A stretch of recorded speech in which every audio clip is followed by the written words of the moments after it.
Buenos días, mis queridos alumnos. En el día de hoy vamos a hablar de la sociedad como tal, lo que nosotros entendemos como sociedad, es decir, eh,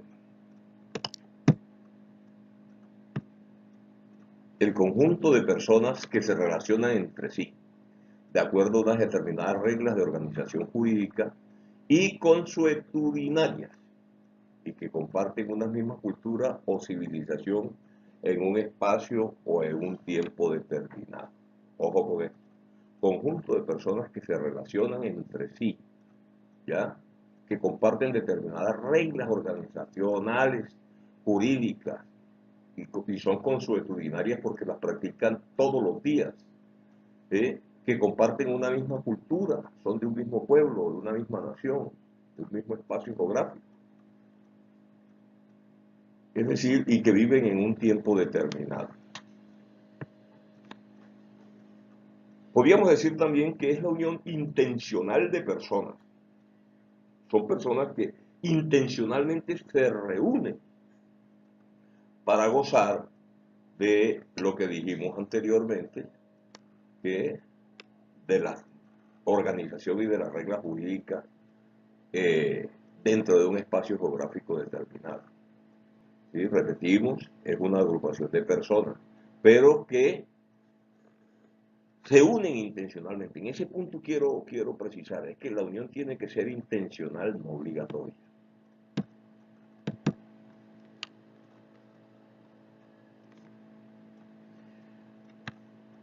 Esas personas se pueden unir, ya lo dije anteriormente, en comunidades, en pueblos, en naciones, en caseríos, que buscan un fin común, que es un fin común, algo que beneficie a todos los asociados. ¿Sí? Ese fin común, ¿para qué lo buscan? Para lograr el bien común. Si se asocian, es buscando un bien general. ¿Para qué? Para que ese bien también sea común, para que favorezca a todos por igual, a través precisamente de las normas y leyes de comportamiento. Decíamos en la clase anterior que dentro de la sociedad es que vive el individuo cívico, la persona que tiene civismo, la persona que propende por el bienestar de su comunidad. Y esto no es de ahora, esto ha ocurrido desde siempre. ¿Por qué digo esto? Imagínense lo siguiente, vamos a meternos en este tema que no corresponde a esto de cívica, pero que es necesario para tener una comprensión total del fenómeno de sociedad. Los hombres desde un comienzo, cuando vivían en clanes o tribus, practicaban una especie de comunismo primitivo. Es decir, todo lo que producían era del clan o de la comunidad. No había una propiedad individual como tal, no la había. Pero más adelante, después de la gran división del trabajo, es decir, cuando ya el hombre se dejó de ser nómada para convertirse a sedentario, empezaron a acumular riqueza. Y empezaron las guerras entre los clanes o las tribus.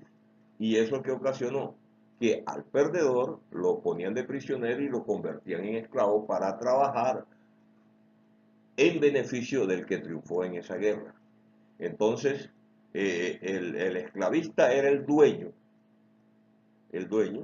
y el esclavo no tenía nada, era casi que un instrumento más, una herramienta más, no tenía derecho ni a su propia vida. Eso después se fue especializando al punto de que ya la sociedad se dividía entre esclavo y esclavista, pero llegó un momento en que esto empezó como que a patinar, porque ustedes saben que toda vez que hay un nuevo estadio de la sociedad es porque la etapa en que está revienta y da nacimiento a una forma nueva, ¿sí? Entonces, cuando ya esta cuestión del esclavismo se volvió ya perniciosa, por decirlo de alguna manera, nació el feudalismo. Ahí, ¿qué pasaba en el feudalismo? Que los dueños de la tierra, los dueños de la propiedad de la tierra como medio de producción primario que era, tenían ya no a unos esclavos, o no los llamaban esclavos, sino que tenían unos siervos de gleba que eran los que se encargaban de hacer los oficios, por una parte de la producción. Me explico. Producían, por decir algo, 3 toneladas de maíz cultivadas por los campesinos, ¿sí? ¿Qué tenían que hacer? Entregarle, como una parte de aparcería, entregarle parte de su producción al dueño de la tierra, que era el señor feudal.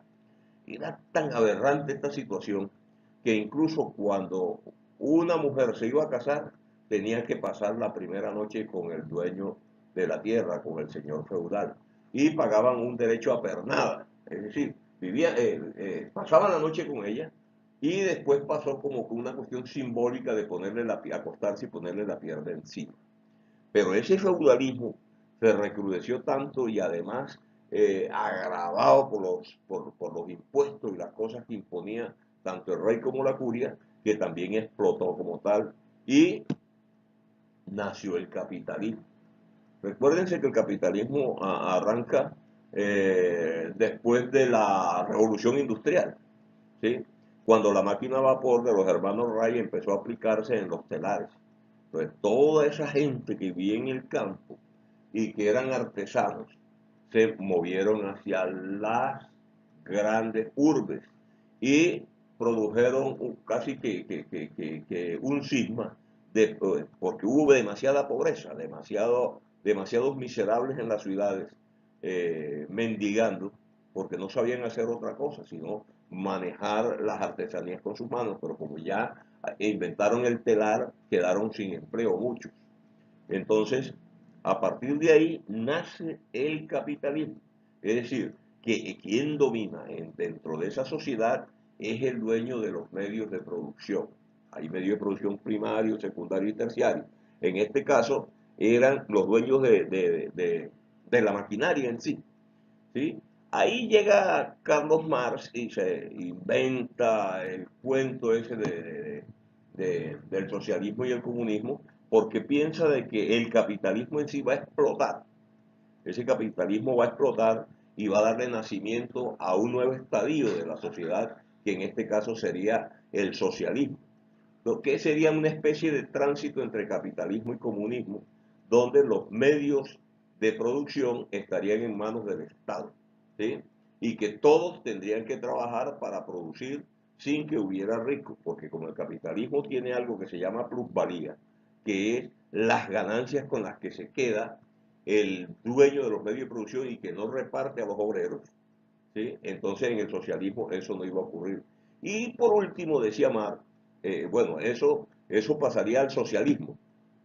Ahí en el socialismo se estaría dando esto. Y por último, decía Marx, que había un tránsito final que era casi que una regresión hacia el comunismo primitivo, pero siendo un estadio superior de la sociedad, el culmen de la sociedad, donde todos los medios de producción eran del Estado y quien no producía no comía. Es decir, no había ni ricos ni pobres.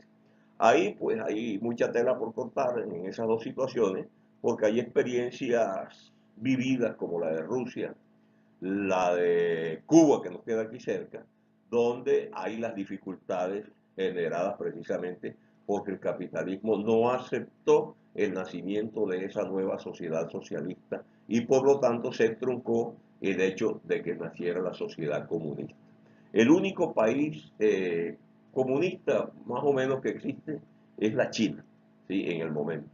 Pero socialista, Cuba, Rusia, que ya entró a unas etapas de socialismo porque se está desmontando como socialismo y está volviendo a estar regresando al capitalismo, o está llegando al capitalismo que ellos nunca lo tuvieron, porque ellos arrancaron desde el feudalismo hacia el socialismo en la revolución de octubre que hicieron los bolcheviques. Eso lo ven en las clases sociales con profesores sociales. Bueno, muchachos, a grandes rasgos esto era lo que deseaba explicarles en el día de hoy y ojalá, ojalá les sirva de algo estas apreciaciones. Solo falta darle las gracias y decirle que Dios me los bendiga.